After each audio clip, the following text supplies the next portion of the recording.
Tired of the same old political shouty matches and talking points? Looking for thoughtful conversations that go beyond the headlines and help you understand issues that matter?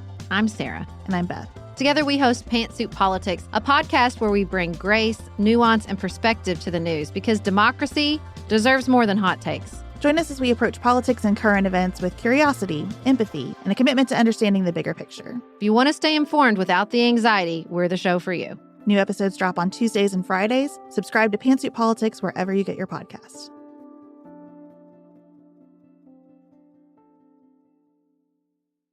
At the turn of the 20th century, the Federal Comstock Act made it illegal to send information about sex, contraception, and abortion through the U.S. mail. But a little-known feminist pioneer and sex educator named Ida Craddock challenged that law and its namesake, the evangelical vice hunter Anthony Comstock. Defending the right of a woman to control her own body, she risked everything. Sex Radical is a new documentary drama that tells the story of Ida Craddock's challenge to the oppressive Comstock regime, and it shows parallels between past and present. Today, as right-wing lawmakers seek to ban medication abortion using the very same Comstock law that Craddock once defied, her story is more important than ever. You can stream this timely and inspiring film for free for a limited time between October 31st and November 4th. Go to bit.ly/sexradicalstream to learn more, and we'll also have it linked in our show notes. Welcome to Repros Fight Back, a podcast on all things related to sexual and reproductive health rights and justice. Hey Repros, how's everybody doing? I'm your host, Jenny Wetter, and my pronouns are she, her. So y'all, I am still trying to get back in the swing of things after being back from my vacation. I also received a parting gift from my vacation, which is the cold that was going around our group, which is so unfair, y'all. I had allergy problems in Venice and had to be sick while we were in Venice and then dealing with the tail end of allergies the rest of the trip. And now I got the cold that was going around. So unfair. So I'm trying to get rid of this cough, and I sound really disgusting, and I'm sorry, y'all. I will try not to cough on mic, and I'm sure Meg will edit around it if it happens, but so unfair. But I've been having a lot of fun. I'm going through all of the pictures I took on my camera. I am only like 2 days into the trip because I went a little picture happy, which honestly, I'm fine with because you have to take a lot to get a couple amazing ones, and it looks like I have some really good pictures, and I'm very excited to see them all and share them with our group that went and figure out what I want to get printed and where I want to put them and all the things. You know, maybe I'll have Elena share some on social because I took a lot while I was gone, and so you can see some of my fun trip. I am still thinking about some of the food I ate, and now that I am back to cooking for myself, I'm a little bummed.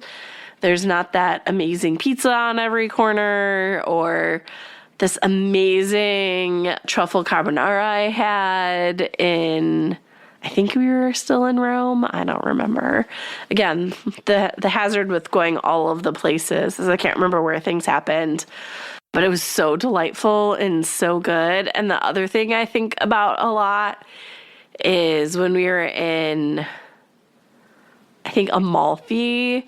One, I had as much gelato as I could eat. I had it everywhere, almost every day, because it was so good. And who doesn't love ice cream? Come on. But on Amalfi, they had, the place we stopped had amazing gelato. I had one that was called Amalfi. It was like lemon and some other things in it. I don't remember other than it was amazing. And then I got a melon one, which, y'all, it was so good. It was like the juiciest, best melon you have ever eaten as a gelato. I want to go back and eat all of it. It was so good. Anyhow, can you tell I'm still thinking about vacation as I am now a week back into work and dealing with all of the actual work things like my dumpster fire of an email or scrambling to read the book for today's interview. I forgot to take the book on vacation with me like I had intended, to try and do some reading of it, like while we were on the trains and stuff. And I absolutely forgot, which was fortuitous. That means I did not think about work very much while I was on vacation, which was very delightful to just be disconnected from all of the things. But it also meant I had to like really buckle down when I got back and read the book, which was amazing. I really loved it. And I'm very excited for y'all to hear this week's interview. And I highly recommend the book on the history of the abortion pill. It's called Just Pills, The Extraordinary Story of a Revolution in Abortion Care by Rebecca Kelliher. And y'all, it's great. I can't wait for y'all to hear my conversation with her. And you know what? Let's just go to my interview with Rebecca. Hi, Rebecca. Thank you so much for being here. Thank you for having me. Before we get started, would you like to take a second and introduce yourself? Sure. I'm Rebecca Kelliher. I'm a journalist and the author of the new book, Just Pills, The Extraordinary Story of a Revolution in Abortion Care, which traces the history of mifepristone and misoprostol as abortion pills. I was just telling you before we started that I really loved your book. I feel like I've learned so much. I was not doing this work when the approvals were first starting, and I remember seeing like the scare headlines around RU486 when I was pretty young. Maybe when I was still going to Catholic school. Like, I feel like I just remember seeing them out there. So, and then it was really also fascinating then to start to get to see all the people that I like work with popping up later in the book. So it was also very delightful. Oh, that's great. Yeah. Yeah. I'm so glad to hear it. I also think I loved how you opened the book and the story from Brazil. So maybe would you like to share that? Because I think that was such a great opening story. Yeah, it's a really fascinating and I think empowering story in many ways, which is looking at kind of the other abortion pill. I think in the US, there's understandably a lot of attention on mifepristone, and we can get into why. But misoprostol has this whole other history. And basically that medication was initially approved to treat stomach ulcers many, many years ago. And abortion was this side effect that the pharmaceutical company knew about and put on a warning label for the medication. Basically, don't use this pill if you're pregnant. And the story there is because it wasn't considered an abortion pill, misoprostol was available over the counter in pharmacies in many parts of the world.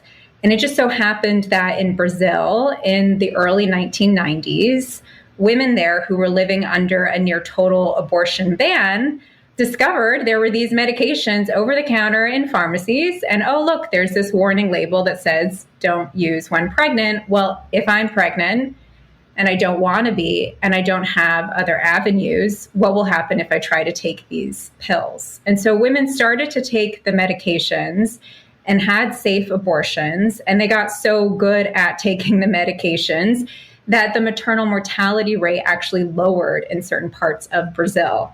And that's really when it caught the attention of researchers and of the Brazilian government, which was really not happy about what was going on with misoprostol and pretty much took it off of pharmacy shelves and restricted it. And still today, Brazil has some of the worst restrictions in the world on misoprostol for abortion care. But I think the inspiring part of that story is the way in which women themselves and pregnant capable people themselves figured out that this was a safe medication that they could use and that they helped spread the word among themselves. Yeah, I really love that the researchers were like, this is so weird. The maternal mortality rate is coming down so much. Like, what is happening? Yeah, I wonder why.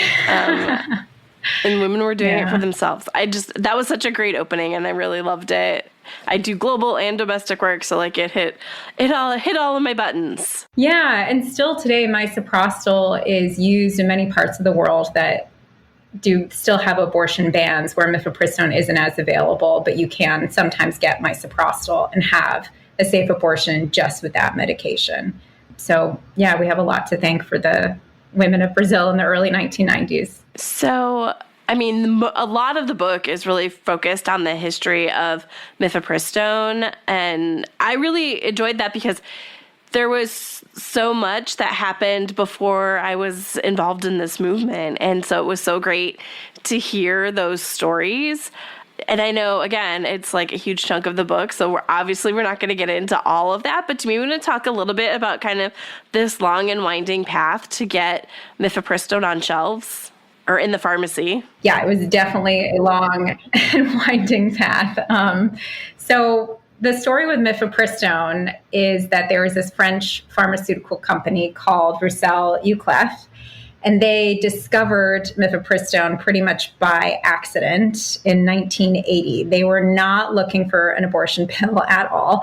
And when they realized that it was an abortion pill, certain parts of the company like totally freaked out. But there were some other advocates within the company and especially outside of the company who saw the huge potential for this medication and fought really hard for the company to pursue tons of research on the pill. And basically, after many, many years of research and advocacy, 1988, France approves mifepristone for medication abortions.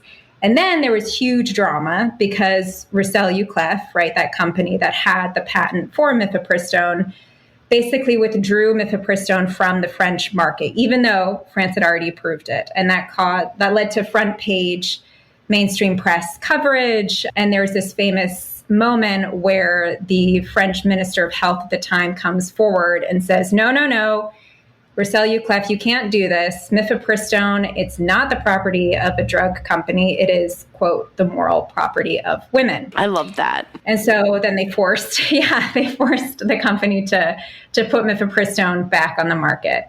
And mifepristone also, I think you mentioned this earlier, it was known at that time as RU 486, which basically the RU, it stands for Roussel Youclef, and 486 is just like the 486th molecule that the company discovered. But that's what they meant. And then after the French approval of mifepristone in 1988, there's this whole other saga, which I can quickly go into, which is, okay, well, what about the US? We know, right, that the FDA approval for mifepristone here didn't happen until 2000. But people were working hard on this medication going back to the 80s. And pretty much in a nutshell, the resistance to getting the abortion pill or mifepristone here in the US came down to the potential that both the pro-choice movement at that time saw and the anti-abortion movement for this medication to radically expand abortion access.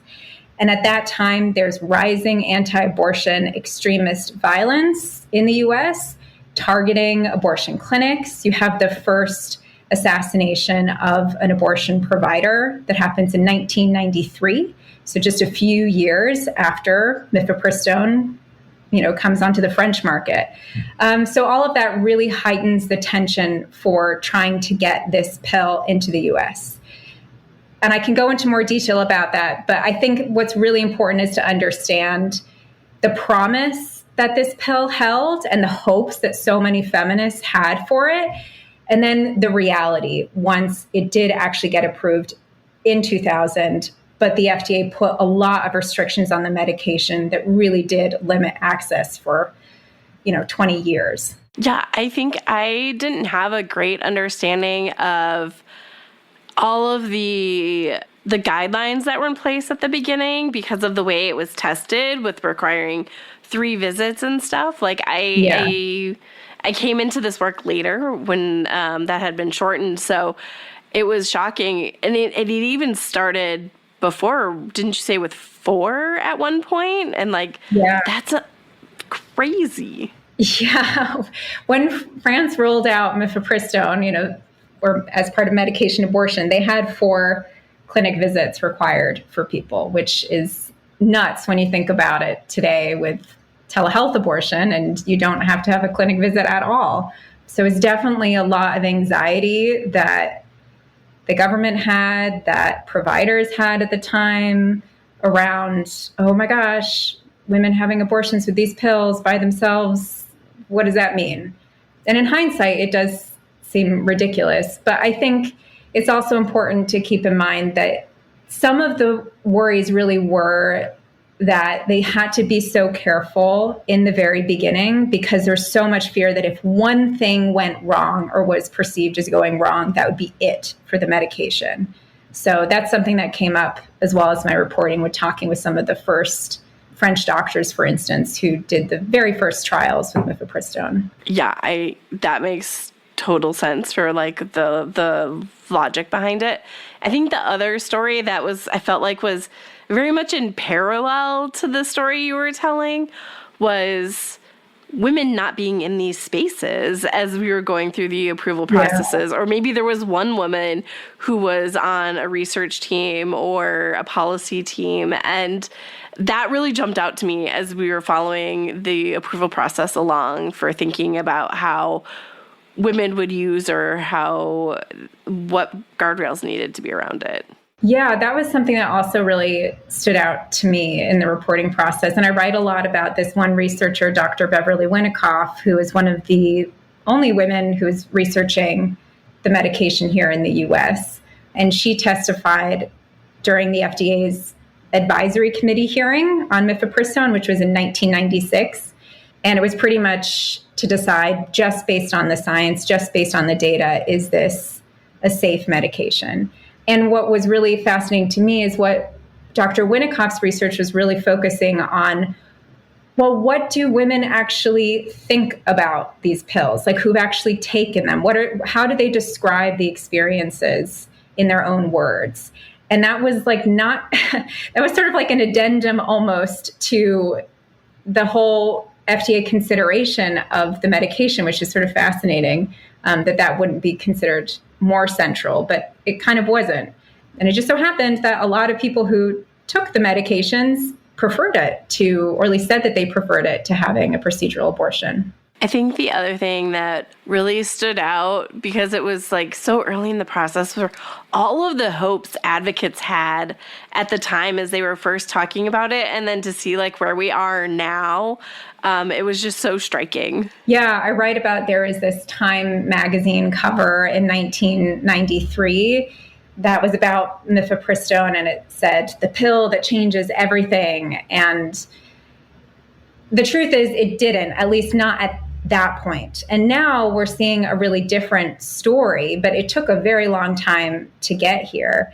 But I think that's something that came up a lot with the interviews I did with these early advocates and early researchers of the medications, is it's gratifying to see that finally, the potential we talked about is being reached, where now more than 2/3 of abortions in the US are done with pills. We know that 1 in 4 abortions in the US are provided via telehealth abortion. But boy, that took a really long time. It's like 25 years almost, Yeah.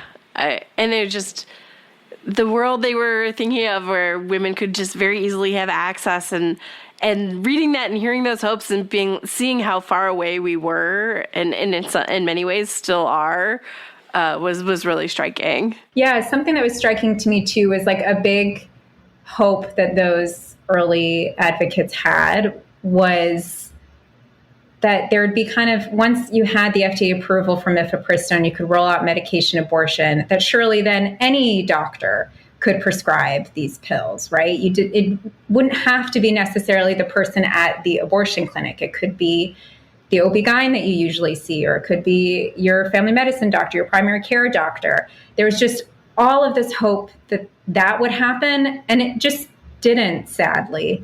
And there are lots of reasons that came up in my reporting as for why that could be. But one of it did have to do with stigma around abortion and being labeled as the abortion provider in your community, and what that would mean for you and your family, which is really sad, but is part of the history. Yeah.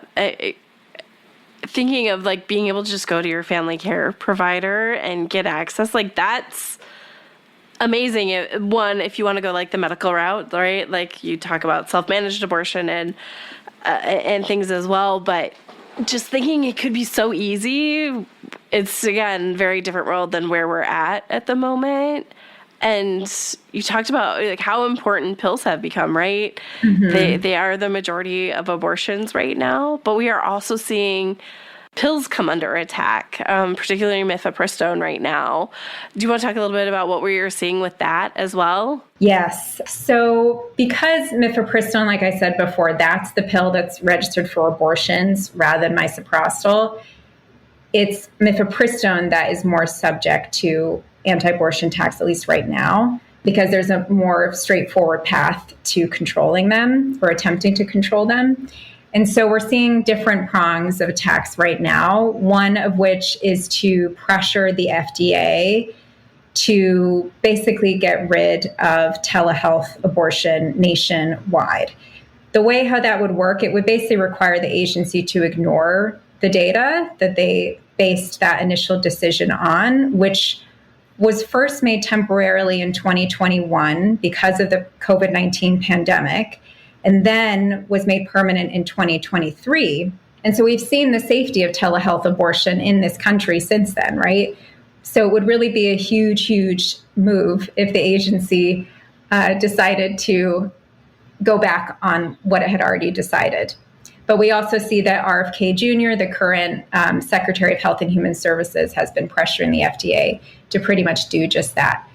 The other thing that I want to highlight is there, and I know that you've had people on this podcast before talk at length about this, but the attacks with litigation to try to stop what are called telehealth abortion shield laws in certain states.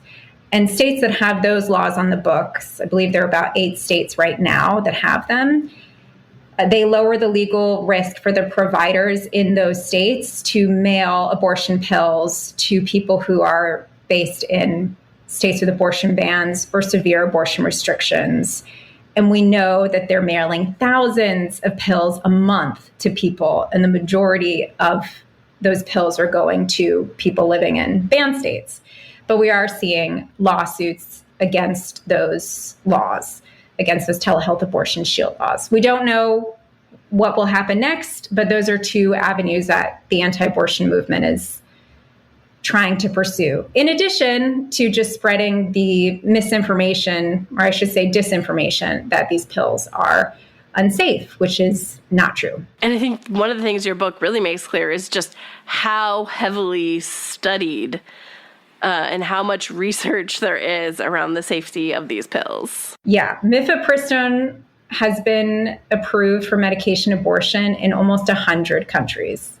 So I think that's something that maybe sometimes people based here in the US kind of forget, is it's not just the amount of research that we have here in this country. It's when you look at all of the research globally that we also have about the safety of these medications and just how ridiculous it actually is to say that they cause harm. Yeah, and I think the other thing, yes, we're also seeing the attacks on the shield laws, but the case that went to the Supreme Court last year is not dead, right? It still could come back and again would attack access to the FDA approval of those expanded telehealth options. And something abortion advocates know and the antis, I'm sure, know is that what that would mean for access to abortion in this country is just how absolutely devastating it would be. We do not have the infrastructure if we have to go back to all these in-person visits to ensure that people who need the abortion can get it. Absolutely. And I'm glad you brought up that case, the Alliance for Hippocratic Medicine versus FDA case. I believe that's what it's called. But what's important to know, I think, about that is the Supreme Court, they dismissed that case last year, but they dismissed it on standing, not on the merits of the case. What? The dentist didn't have standing? And so that's just so important to keep in mind, because it basically is kind of allowed for them to have a bit of a loophole that they could exploit if the right case comes before the court. And the same justices that decided Dobbs might then basically, as you just said, try to stop telehealth abortion nationwide. So yeah, I'm glad that you're bringing attention to that. I think the other thing that was really great about your book is you followed the process of MIFI, but you also then went back to various, in particular Latin American countries, talking about what was happening there and how access was expanding there. Do we want to touch on that for a little bit? Because I also think that is a really important story. Yeah, that's super important, and also I think pretty inspiring. So kind of like what we were talking about before with misoprostol being generally more available than mifepristone, I write about a couple of countries in Latin America, but mainly about Mexico and Argentina. And I'll just highlight Argentina, I think. So people there had a near total abortion ban until pretty recently, until 2020, where now abortion is banned up until 14 weeks with some restrictions as well for later abortion care. But what I write about is how there are these feminist networks that grew in Argentina while under a near total abortion ban. And they really flourished in the 2010s using misoprostol and mifepristone if they could get it. But misoprostol you could still find that in some pharmacies. And what's amazing to me is just how organized they were. And it started out more as a harm reduction strategy. Like, how do we get people safe care under this ban with these pills for now, while we want to also change the law and make this legal? And the Socorristas in Red, that's the name of this feminist activist network, they still are operating right now, and they still are supporting people through their abortions with pills. But something else that's like super amazing to me about this network is they actually contributed to our understanding of abortion pills.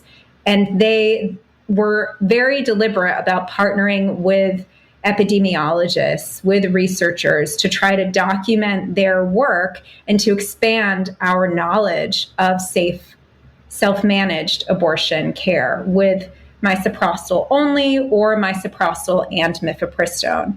And their research was so influential that it helped shape the current World Health Organization guidelines for abortion care with pills, which basically state that you actually, if you are using the pills early in pregnancy and you have the right protocols, the right information, which the World Health Organization has available, you don't need to have the support of a licensed clinician with you. It's different if you want that, but you can still have a safe and effective abortion without that. And we are a long, long way here in the US, I think, from that potential of over-the-counter abortion pills, which is really what that would be. But the evidence that we have, from the World Health Organization, thanks in large part to the brave work of these activists in Argentina and in other parts of the world, really, I think, points to a future where that could actually be a possibility. And in some ways, that would bring us back to the misoprostol origin story, right? Where women in Brazil had misoprostol over the counter. So, yeah, things that we can work towards. I'm really glad you brought up the World Health Organization guidelines because that was so important. Not only did it outline the two different protocols, right? So the Miffy and miso one and the misoprostol only one. But it also talked about that there shouldn't be bans, gestational bans. There should not be bans restricting coverage. It was really amazing to see the World Health Organization take such a strong stance when there had been reluctance before. Yeah, and I think that also just highlights how the U.S. really is globally such an outlier with having regressed on abortion rights in this country.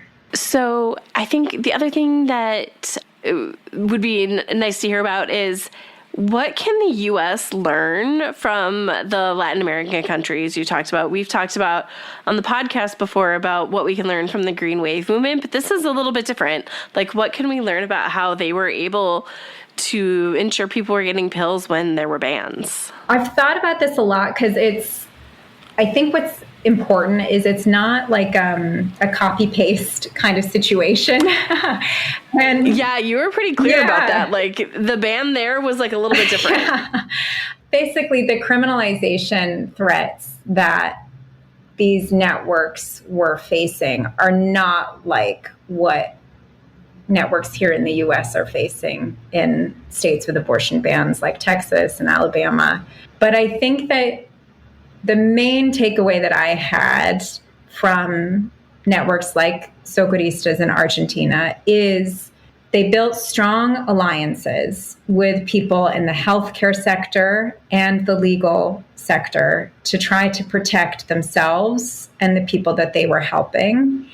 And they were really contextually aware. So they just were very deliberate about the security concerns and trying to protect the confidentiality of the people that they helped. And I think that is something that I know from my reporting, that some of the on-the-ground community networks here in the US that face really high criminalization risks have taken a lot of lessons from, in just being really careful and deliberate with their alliances.